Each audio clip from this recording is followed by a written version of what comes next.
Senior national conference नेता शेख बशीर मेरे साथ मौजूद हैं। पी चिदम्बरम जो कांग्रेस पार्टी के सीनियर नेता हैं, उनका कहना है कि इंडी अलायंस अभी कायम है।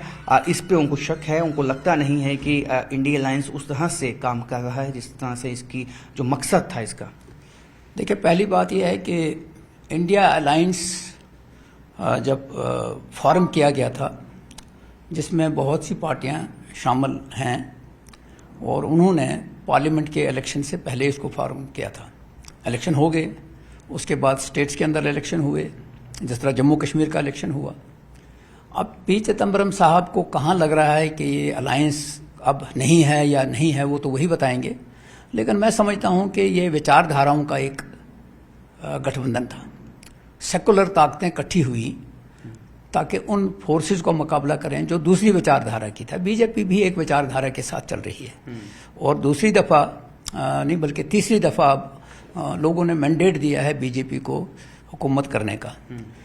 अब जब एक संगठन चलता है, जब एक फोरम बनता है, तो उसको आगे चलाने में दिक्कतें भी आती हैं।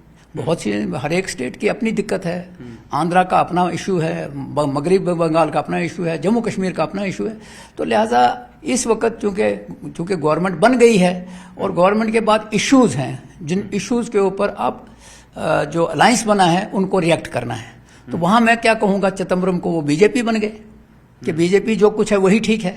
तो मुझे लगता है कि शायद ये बयान जो है, जो जिन्होंने दिया है, वो उसको अपने हिसाब से देखेंगे। लेकिन अलायंस की जरूरत है इसलिए कि सेकुलर अलायंस है और हमेशा रहेगा, सेकुलर अलायंस रहेगा। उन्होंने ये भी कहा कि जो बीजेपी है फॉर्मिडेबल ऑर्गेनाइज तरीके से जो है संगठन है उनका। आप कैसे देखते हैं? देखिए, जब गवर्नमेंट होती है तो ये चीजें होती हैं, गवर्नमेंट का कवर भी होता है।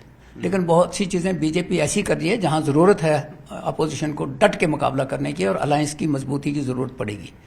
अब किस वक्त किसकी जरूरत पड़ेगी वक्त बताएगा।